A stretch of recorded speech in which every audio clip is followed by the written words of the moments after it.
Cicero de Officiis, episode 23. Placet igitur quoniam omnes disputatio de officio futura est, ante definire quid sit officium, quod a penitio praetermissum esse mirror. First we will give a fairly wooden translation, and then look at the grammar and perhaps make it more idiomatic. Therefore it is pleasing, because the whole discussion concerns or will be about duty. It is pleasing, therefore, first to define, ante definire, what duty is, which thing, by penitius, that it was overlooked, I am startled. The sentence begins with placet, which is a third singular present indicative active, and the verb here is used impersonally with definire as its subject.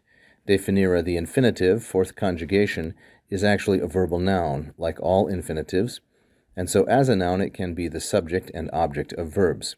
So defining beforehand, ante definire, that is what is pleasing. And we understand with placet some dative, implicit like mihi, it pleases me, or I think that it is good, or perhaps nobis, something like that. So therefore, I think it is good to define beforehand what duty is, quid sit officium. When we look here at quid sit officium, what we have is an indirect question. In other words, we have interrogatio obliqua. The direct question would be quid est officium with the indicative, what is duty? But this is an indirect question, quid sit officium, what duty is, couched within this placet clause, the placet definire clause. So for indirect question, interrogatio obliqua, we still must have an interrogative, namely quid, but then the verb becomes subjunctive, so that's why we have sit. The subject of sit is quid, and the predicate is officium. And that means that both quid and officium are neuter singular and nominative. Now notice that this sentence really has three clauses. The main clause is placet. That's the main verb, in fact.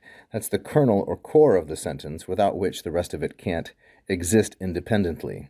So defining beforehand, ante definire, therefore, is pleasing to me, or it is a good thing.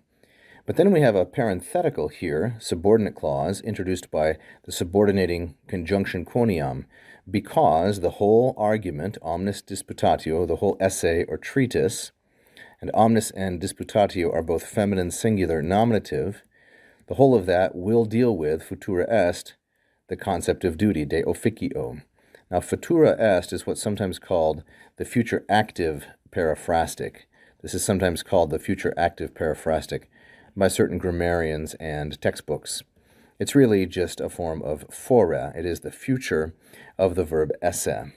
So because the whole essay will concern the subject of duty, de officio, that's of course neuter singular ablative because de takes the ablative, it's good to define beforehand, and then we have the next subordinate clause, quid sit officium, and then the final subordinate clause, quod through mirror.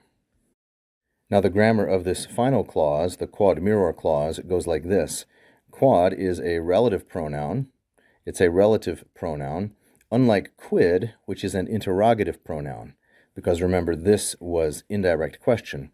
But quod is a relative pronoun, and it is neuter, singular, and it's accusative because it's the subject of esse, as we'll see in a moment.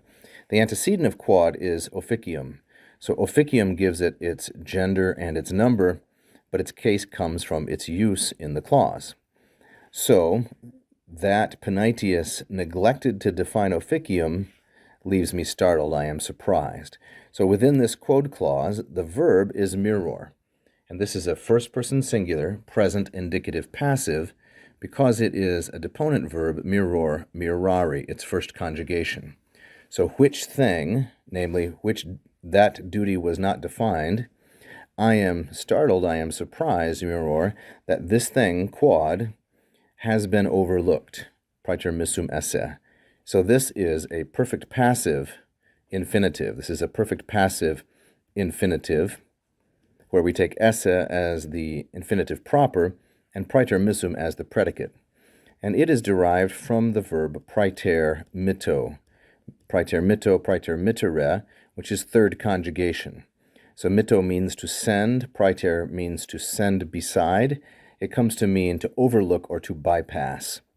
So I am surprised that this fact, quod, giving a definition for officio, or officium, I'm surprised that it was overlooked a penitio. So penitio here is masculine, singular, and ablative. It's a philosophical forerunner of Cicero, between Zeno and Cicero. And here it's being used as an ablative of agent, that it was overlooked by Penitius. Thank you for watching. I hope you enjoyed that free lesson. Please like and subscribe, hit the bell. You can also become a patron at patreon.com/LatinPerDiem. And if you really loved it, you can leave a tip right here as a super fan. Thank you so much.